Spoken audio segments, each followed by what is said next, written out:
Students. Now आज हम macro economics का सबसे फर्स्ट टॉपिक स्टार्ट करने जा रहे हैं, जो कि है basic concepts of macro economics. Now basic concepts of macro economics में जो सबसे पहला फर्स्ट टॉपिक है वो है क्लासिफिकेशन ऑफ गुड्स। नाउ अभी इकोनॉमिक्स, मैक्रो इकोनॉमिक्स हमें समझने के लिए, पढ़ने के लिए हम यहाँ पे एक टर्म होती है जीडीपी, जिसे हम यहाँ पे बहुत इंपॉर्टेंस देते हैं। वो जीडीपी होती है ग्रॉस डोमेस्टिक प्रोडक्शन, जिसमें हम बोलते हैं कि GDP is a total of goods and services produced in the economy during an accounting year. तो यहाँ पे मैंने गुड्स का नाम लिया है, क्लियर। तो सबसे पहले जो हमारे लिए एक बेसिक सा टॉपिक है समझने की, जिसे हमें बहुत ज्यादा जरूरत है, उसे हम समझेंगे इस वीडियो में, गुड्स के बारे में। सो बेसिकली गुड्स को 4 पार्ट्स में क्लासिफाई किया जाता है। Goods produced in the economy are classified in 4 ways. First, final goods, intermediate goods, consumer goods and capital goods. Correct. Now these are 4 types of goods जो कि हमारी economy में produce किए जाते हैं। ये वो गुड्स होते हैं जो हम कंज्यूमर यूज में लेते हैं, ठीक है। अब सबसे पहला जो हमारा डिस्कशन होगा वो होगा फाइनल गुड्स के बारे। फाइनल गुड्स सबसे फर्स्ट कैटेगरी ऑफ गुड्स होता है।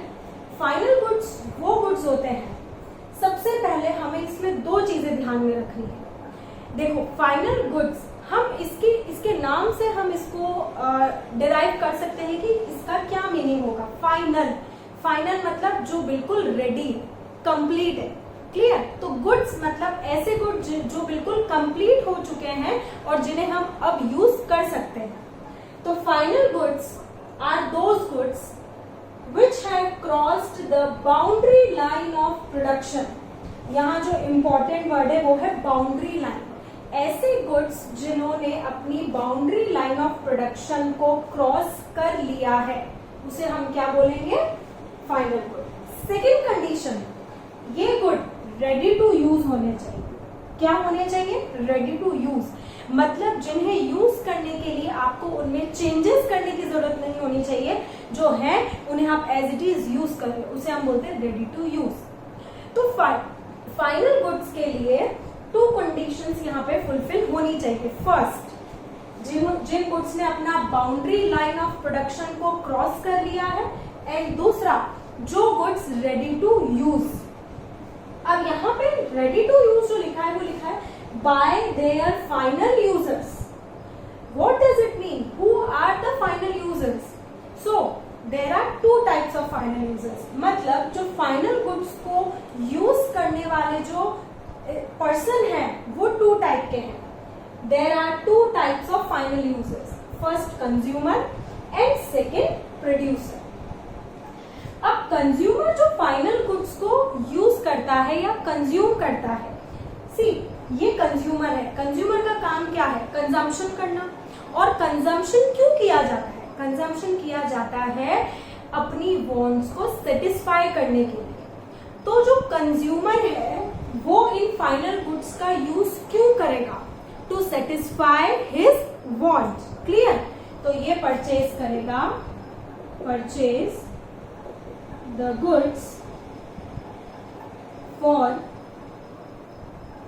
Satisfaction of his wants, clear. Second आता है प्रोड्यूसर। अब प्रोड्यूसर तो गुड्स को वांट सेटिस्फाई करने के लिए तो ऑब्वियसली बात है वो कंज्यूम नहीं करेगा, क्योंकि वो प्रोड्यूसर है, वो इनकम अर्न करना चाहता है। और प्रोड्यूसर कौन होता है? जो प्रोडक्शन करता है। तो प्रोड्यूसर वो होगा जो इन फाइनल गुड्स को यूज करेगा अपने प्रोडक्शन प्रोसेस में, या अपने प्रोडक्शन प्रोसेस के लिए उन गुड्स को यूज करेगा, उससे प्रोडक्शन प्रोसेस को कंप्लीट करेगा। उसे हम क्या बोलते हैं? Producer, clear. तो producer is also an user of final good. तो प्रोड्यूसर जो इन फाइनल गुड को यूज करेगा वो करेगा किस लिए? फिक्स्ड एसेट के लिए, use as assets in the process of production. Clear? तो वापिस से हम एक बार समझते हैं फाइनल गुड्स क्या होता है। फाइनल गुड्स मतलब वो goods, first of all 2 conditions हमें ध्यान में रखनी है कि जिसने बाउंड्री लाइन ऑफ प्रोडक्शन को क्रॉस कर लिया है, मतलब जिसका प्रोडक्शन कंप्लीट हो चुका है, जो कि फैक्ट्री गेट से बाहर आ चुका है, जिसका प्रोडक्शन अपने आप में कंप्लीट हो चुका है। सेकेंड, जो प्रोडक्ट रेडी टू यूज है। अब रेडी टू यूज कौन यूज कर रहे हैं उन्हें? उनके final users. And who are the final users? Final users are of 2 type, first consumers and second producers. Consumer उन गुड्स को कंज्यूम करता है, क्यों? अपनी वांट्स को सेटिस्फाई करने के लिए। क्लियर? एंड प्रोड्यूसर उन गुड्स को यूज करता है प्रोडक्शन के लिए, जिसमें वो गुड्स फिक्स्ड एसेट का काम करते हैं। किसका काम करते हैं? Fixed asset. जैसे कोई भी मशीनरी हुई, हैवी मशीनरी हुई, प्लांट मशीनरी वगैरह, जिन्हें प्रोडक्शन प्रोसेस में एज इट इज लाया जाता है, रखा जाता है, फिर उन मशीनों को ऑपरेट करके उनसे प्रोडक्शन किया जाता है। तो ये है हमारे फाइनल यूजर्स। क्लियर? आप एक बार ये होल चार्ट अपनी कॉपी में राइट डाउन कीजिए।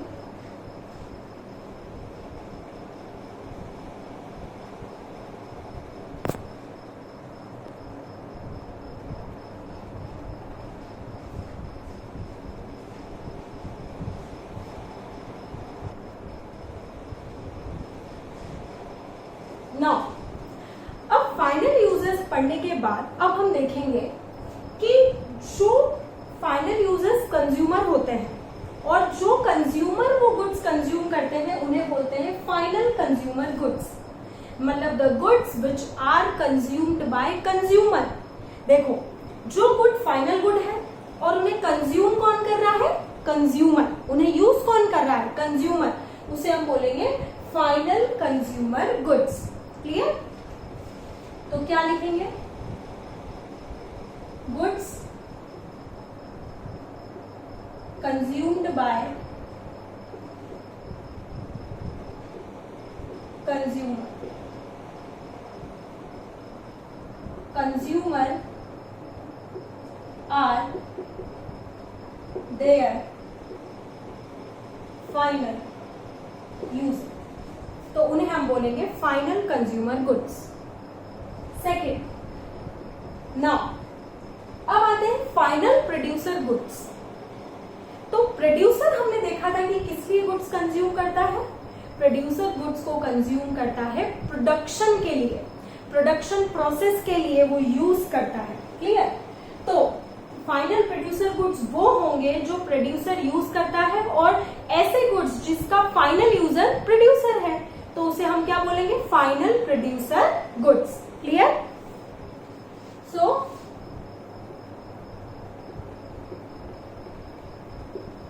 Are ready to use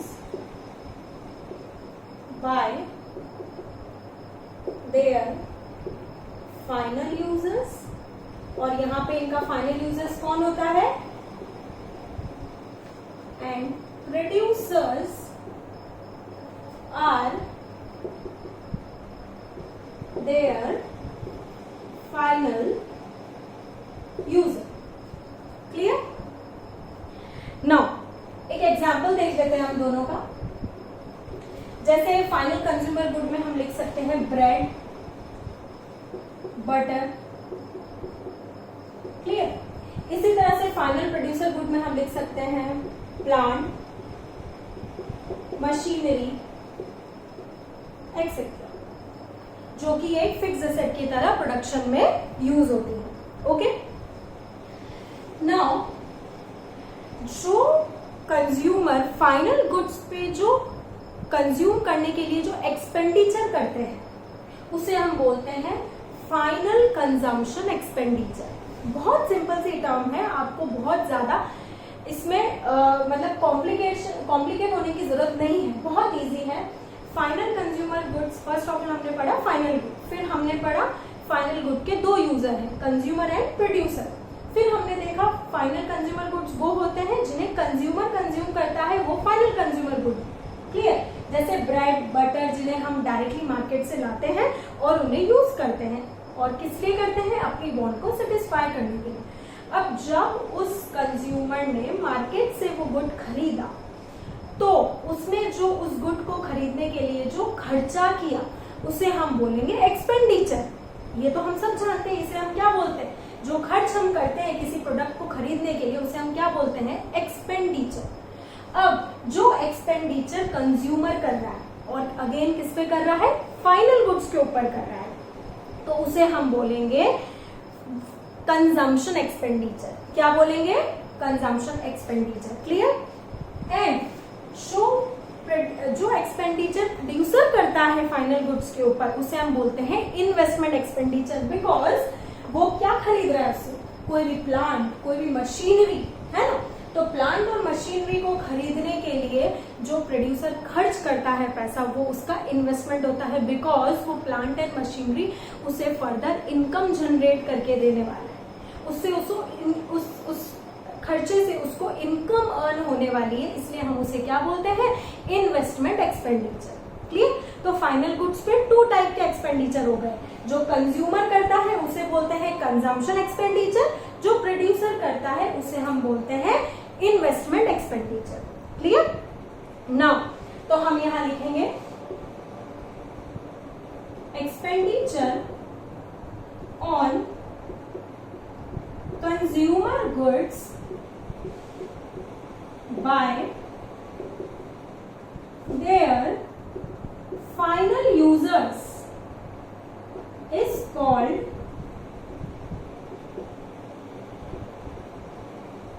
consumption expenditure. Clear? मैं अंडरलाइन कर रही हूं उसे, क्या बोलते हैं? Consumption expenditure. Now expenditure on producer goods by their final users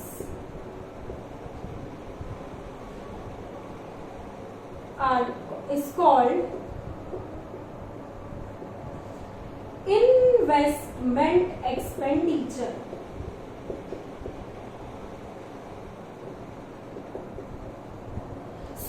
हमने आज 2 टाइप्स के एक्सपेंडिचर के बारे में पढ़ा।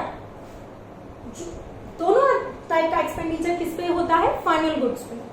तो जो एक्सपेंडिचर कंज्यूमर करता है उसे हम बोलते हैं कंजम्पशन एक्सपेंडिचर, जो एक्सपेंडिचर प्रोड्यूसर करता है उसे हम बोलते हैं इन्वेस्टमेंट एक्सपेंडिचर। अब जब हम इन दोनों एक्सपेंडिचर को ऐड कर देंगे, क्लियर, तो हमारे पास एक टोटल एक्सपेंडिचर आएगा जिसे हम बोलेंगे expenditure of final goods. Clear? इसे और इसे हम क्या कर देंगे? ऐड। तो क्या बन जाएगा? Expenditure on final goods. So हमें एक फॉर्मूला मिल गया, एक्सपेंडिचर ऑन फाइनल गुड्स। कैसे बना है फॉर्मूला?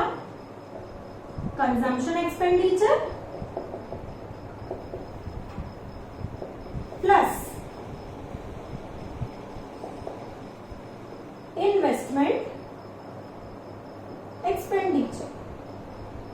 आई थिंक क्लियर हुआ आपको ये टॉपिक? ओके, सो एक क्विक जो अभी हमने पढ़ा उसका रिव्यू देखते हैं। सो फर्स्ट ऑफ ऑल हमने देखा था कि हमें सबसे पहले गुड्स के बारे में समझना जरूरी है। There are 4 types of goods, जिसमें सबसे पहला था फाइनल गुड्स, फिर था इंटरमीडिएट गुड्स। तो सबसे पहला हमें यहाँ पे समझने की जरूरत है फाइनल गुड्स। फाइनल गुड्स क्या होता है? जिसके लिए 2 कंडीशंस हमें फुलफिल करनी होती है। फर्स्ट कंडीशन, जो गुड्स रेडी टू यूज होते हैं, और दूसरा जिन्होंने अपनी बाउंड्री लाइन ऑफ प्रोडक्शन को क्रॉस कर लिया है। अब रेडी टू यूज के आगे हमने एक वर्ड पढ़ा था, ready to use by their final users. अब जो गुड्स उनके फाइनल यूजर उन्हें यूज कर सकते हैं जब चाहे, रेडी टू यूज है, वो फाइनल यूजर 2 होते हैं। एक होता है कंज्यूमर एंड दूसरा होता है प्रोड्यूसर। कंज्यूमर गुड्स क्यों कंज्यूम करता है? अपनी वांट्स को सेटिस्फाई करने के लिए, जबकि प्रोड्यूसर उन गुड्स को क्यों कंज्यूम करता है? प्रोडक्शन प्रोसेस को कंप्लीट करने के लिए। सो कंज्यूमर जो गुड कंज्यूम करता है उन्हें बोलते हैं final consumer good, and producer जो गुड यूज करता है प्रोडक्शन के लिए उसे हम बोलते हैं फाइनल प्रोड्यूसर गुड्स, क्योंकि उनके फाइनल यूजर प्रोड्यूसर होते हैं और यहाँ पे इनके फाइनल यूजर कंज्यूमर होते हैं। अब कंज्यूमर जो खर्चा करता है उसे हम बोलते हैं कंजम्पशन एक्सपेंडिचर, एंड प्रोड्यूसर जो खर्चा करता है उसे हम बोलते हैं इन्वेस्टमेंट एक्सपेंडिचर। ठीक है, अब एक्सपेंडिचर ऑन फाइनल गुड्स, अगर हम ओवरऑल एक्सपेंडिचर निकाले पूरी इकोनॉमी के अंदर, क्योंकि हम मैक्रो लेवल पे पढ़ रहे हैं तो हमें फाइनल गुड्स पे टोटल एक्सपेंडिचर निकालना पड़ेगा। तो टोटल एक्सपेंडिचर निकालने के लिए हम इन दोनों को आपस में ऐड कर देंगे। किसको? जो एक्सपेंडिचर कंज्यूमर ने किया है उनके फाइनल गुड पे, और जो एक्सपेंडिचर प्रोड्यूसर ने किया है उनके फाइनल गुड पे। तो वो हुआ consumption expenditure and investment expenditure. इन दोनों को ऐड करने पे क्या बनेगा? Expenditure on final goods.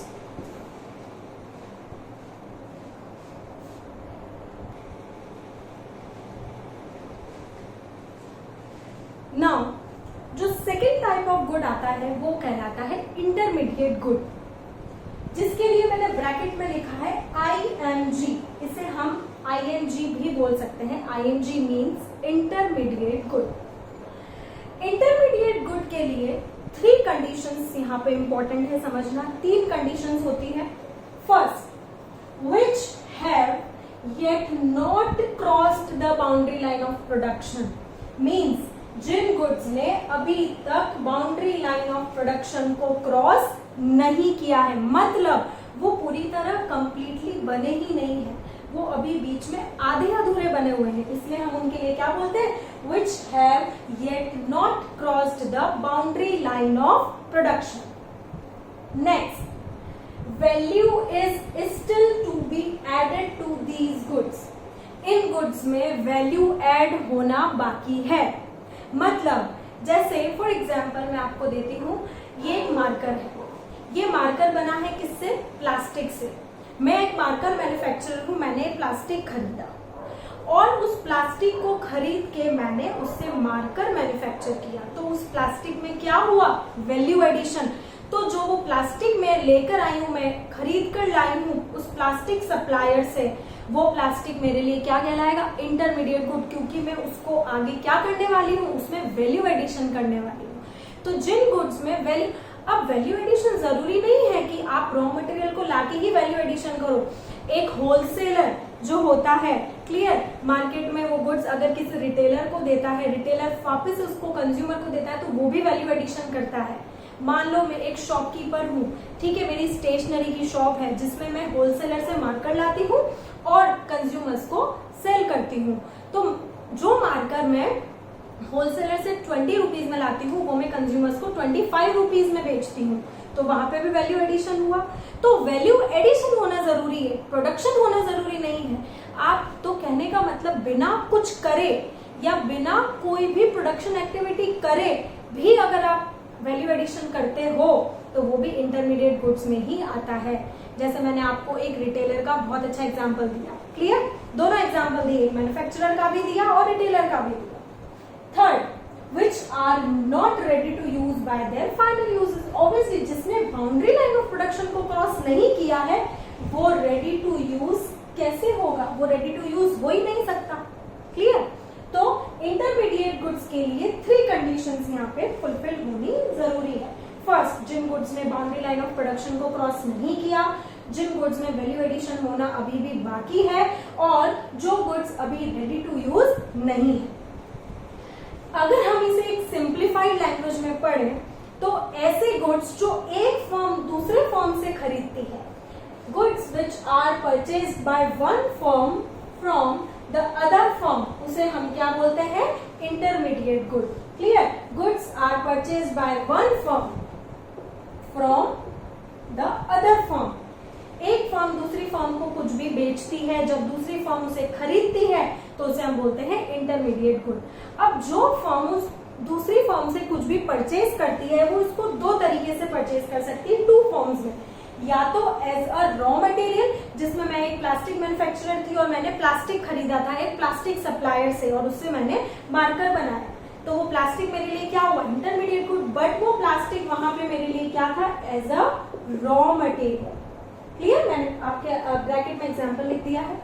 Next, as goods for resale. अब ध्यान है, मैंने आपको सेम मार्कर का ही एग्जांपल दिया था जिसमें रिटेलर ने क्या किया था, होलसेलर से खरीद के कंज्यूमर को बेचा। तो क्या उस रिटेलर ने कोई प्रोडक्शन किया, क्या उस रिटेलर ने उस मार्कर के स्ट्रक्चर में कोई चेंज किया, नहीं, उसने एज इट इज उसे रीसेल कर दिया। तो जब हम रीसेल करते हैं तो वो भी क्या कहलाता है, एक तरह का वैल्यू एडिशन कहलाता है। क्लियर, तो ये हमने मार्कर को रीसेल किया था। सो इंटरमीडिएट गुड्स वो गुड्स होते हैं जिन्हें या तो आप लाओ रॉ मटेरियल की तरह, क्लियर, या फिर आप उन्हें रीसेल करने के लिए लाओ और वापस आगे उसे सेल कर दो। इन दोनों केसेस में क्या हो रहा है, इन दोनों केसेस में वैल्यू एडिशन हो रहा है, क्योंकि जब आप as a raw material plastic को ला रहे थे तो भी आप उसे मार्कर बना रहे थे और वैल्यू एडिशन हो रहा था। और यहाँ पे आप बिना कुछ करे भी प्रॉफिट मार्जिन तो अपना ऐड करोगे ना, तो वो प्रॉफिट मार्जिन भी उसकी वैल्यू में एडिशन बन जाता है। तो इसलिए हम इसे भी क्या बोलते हैं, वैल्यू एडिशन। तो इंटरमीडिएट गुड्स के दो पर्पस होते हैं, या तो आप उसे एज अ रॉ मटेरियल की तरह खरीदेंगे या फिर आप उसे किस पर्पस से खरीदेंगे, रीसेल करने के पर्पस से खरीदेंगे। क्लियर,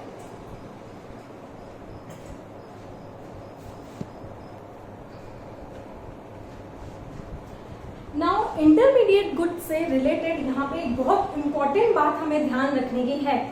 वो इंपॉर्टेंट बात ये है कि इंटरमीडिएट गुड अल्टीमेटली क्या बन जाते हैं, फाइनल गुड ही बनते हैं ना।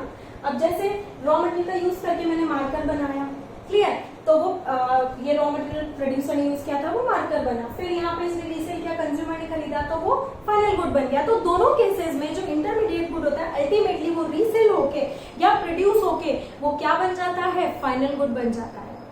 अब आप सोचिए, जो इंटरमीडिएट गुड्स की जो वैल्यू है वो अल्टीमेटली फाइनल गुड की वैल्यू का पार्ट बनेगी या नहीं, कैसे बनेगी।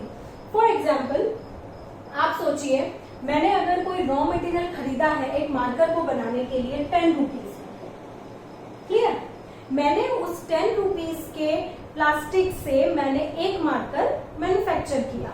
तो जैसे ही मैंने वो मार्कर मैन्युफैक्चर किया, ये जो वैल्यू थी ये है प्लास्टिक की वैल्यू, मतलब ये है रॉ मटेरियल की वैल्यू, और ये एक तरह का है मेरे लिए इंटरमीडिएट गुड।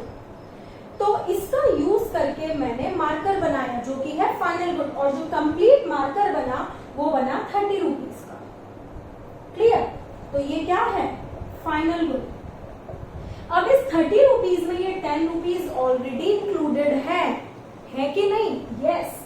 सो मैं ये कहना चाहती हूँ कि इंटरमीडिएट गुड्स की जो वैल्यू होती है वो अल्टीमेटली फाइनल गुड्स की वैल्यू का पार्ट बन जाती है। इसीलिए जब भी हम जीडीपी कैलकुलेट करते हैं ना, ओवरऑल गुड्स एंड सर्विस की वैल्यू, इकोनॉमी में नेशनल इनकम कैलकुलेट करते हैं, हम उसमें कभी भी इंटरमीडिएट गुड की वैल्यू को ऐड नहीं करते। क्यों नहीं करते, क्योंकि हम फाइनल गुड्स की वैल्यू तो वैसे भी ले रहे हैं, तो उन फाइनल गुड्स की वैल्यू में वो इंटरमीडिएट गुड की वैल्यू ऑटोमेटिकली आ जाती है। अगर हम दोनों के ले लेंगे तो इकोनॉमी में डबल काउंटिंग हो जाएगी, है ना, क्योंकि फाइनल गुड में भी वो 10 रुपीज है, 30 रुपीज जो मार्कर का था उसमें वो 10 रुपीज है, और वो 10 रुपीज आप अलग से भी ले लोगे तो डबल काउंटिंग हो जाती है। इसीलिए मैं यहाँ पे इंपॉर्टेंट टर्म लिख रही हूं, the value of intermediate goods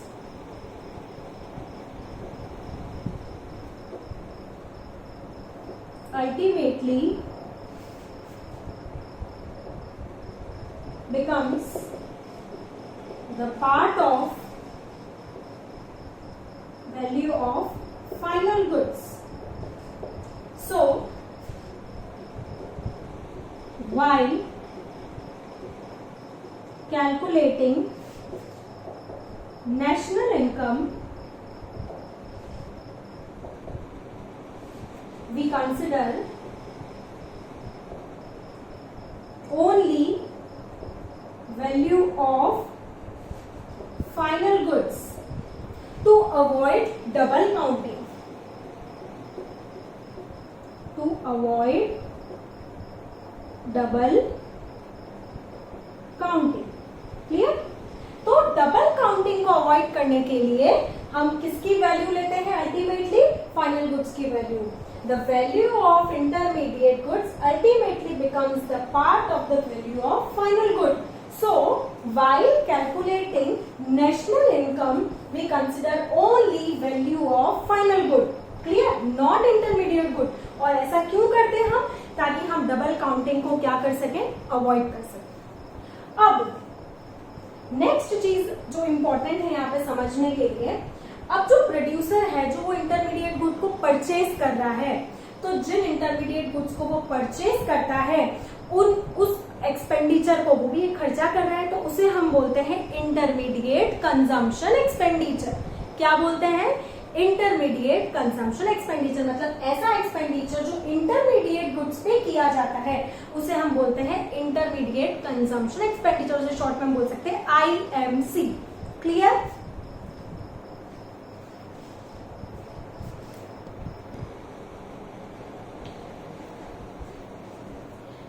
intermediate goods का मीनिंग समझने के बाद हमें यहाँ पे एक टर्म समझनी और जरूरी है।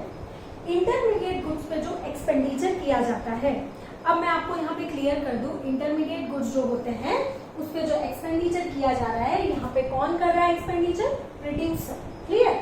सो expenditure on intermediate goods by producer during an accounting year is called intermediate consumption expenditure. Simple as that. जैसे फाइनल कंज्यूमर गुड पे जो खर्चा हो रहा था उसे हम बोल रहे थे कंजम्पशन एक्सपेंडिचर, जैसे प्रोड्यूसर जो खर्चा कर रहा था उसे हम बोल रहे थे इन्वेस्टमेंट एक्सपेंडिचर, वैसे ही इंटरमीडिएट गुड्स के ऊपर जो खर्चा हो रहा है उसे सिंपल बोलेंगे इंटरमीडिएट कंजम्पशन एक्सपेंडिचर, या फिर इसका दूसरा नाम है इंटरमीडिएट कॉस्ट। अब यहाँ पे मैं आपको एक एग्जाम्पल समझा रही हूँ जिसमें मैंने ये 3 टर्म लिखी है। जो हमने एक मार्कर का एग्जाम्पल लिया था, जैसे ये जो मार्कर है ये हमारा है आउटपुट, जो फाइनल आउटपुट है, और इस आउटपुट की वैल्यू क्या है? 30 रुपीज। क्लियर? तो वैल्यू ऑफ आउटपुट कितनी हो गई? 30 रुपीज। अब इस 30 रुपीज में हमने 10 रुपीज का प्लास्टिक यूज किया था। इफ यू रिमेम्बर, मैंने सप्लायर से प्लास्टिक खरीदा था 10 रुपीज का। क्लियर? तो फर्स्ट ऑफ ऑल जब मैंने वो 10 रुपीज का प्लास्टिक खरीदा था और उसमें मैंने उससे मार्कर बनाया, मार्कर बनाने के लिए मैंने उसमें 20 रुपए और ऐड कर दिए और अल्टीमेटली वो मार्कर 30 रुपए का बन गया, है ना? तो जो इंटरमीडिएट कॉस्ट है वो है 10 रुपीज, जितने में मैंने मार्कर खरीदा था। तो कहने का मतलब अगर मैं वैल्यू ऑफ आउटपुट में से इंटरमीडिएट कॉस्ट को माइनस कर देती हूँ तो क्या आता है? Gross value added. तो ये ग्रॉस वैल्यू एडेड क्या है हमारा? 20 रुपीज। मतलब जितना हमने वैल्यू एडिशन किया है, क्लियर, जितना हमने वैल्यू एडिशन किया है उसे हम बोलते हैं ग्रॉस वैल्यू एडेड। इसके 2 नाम और है, इसे ग्रॉस वैल्यू एडिशन भी बोलते हैं और ग्रॉस प्रोडक्ट ऑफ प्रोड्यूसर भी बोलते हैं। मैं यहां लिख देती हूं ग्रॉस वैल्यू एडिशन या फिर gross product of producer. All clear? So ये जो टर्म है इसे हम शॉर्ट में GVA भी बोल सकते हैं। क्लियर? या फिर इसे ग्रॉस वैल्यू एडिशन या ग्रॉस वैल्यू एडेड या फिर ग्रॉस प्रोडक्ट ऑफ प्रोड्यूसर। इससे हमें पता चलता है कि प्रोड्यूसर ने उस रॉ मटेरियल के ऊपर कितना काम किया। उसने कितना काम किया? 20 रुपीज। मतलब 10 रुपीज का तो प्रोडक्ट ऑलरेडी था, उसने उसके ऊपर एडिशनल 20 रुपीज का काम किया और अल्टीमेटली उसे कितने में सेल कर दिया? 30 रुपीज। इसे हम बोलते हैं ग्रॉस वैल्यू एडिशन। क्लियर?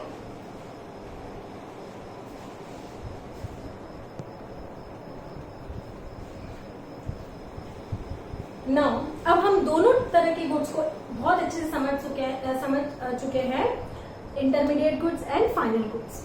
अब यहाँ पे नेक्स्ट इंपॉर्टेंट हम समझने की ये आती है कि एक गुड, कोई भी एक पर्टिकुलर गुड अलग अलग लोगों के लिए अलग अलग नेचर का हो सकता है। मतलब एक गुड किसी के लिए अगर इंटरमीडिएट है तो किसी के लिए वो फाइनल गुड भी हो सकता है। क्लियर? मैं आपको एक बहुत अच्छा एग्जांपल देके समझाती हूँ। जैसे शुगर,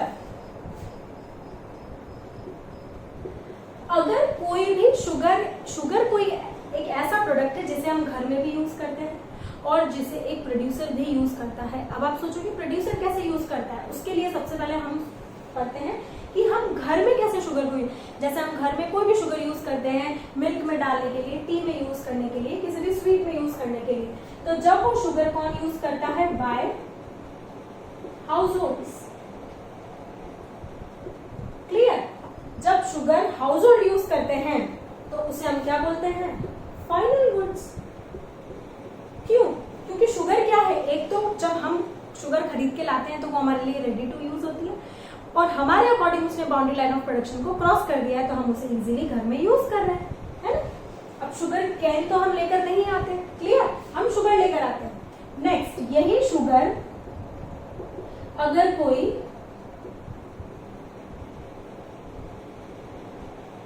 बिस्किट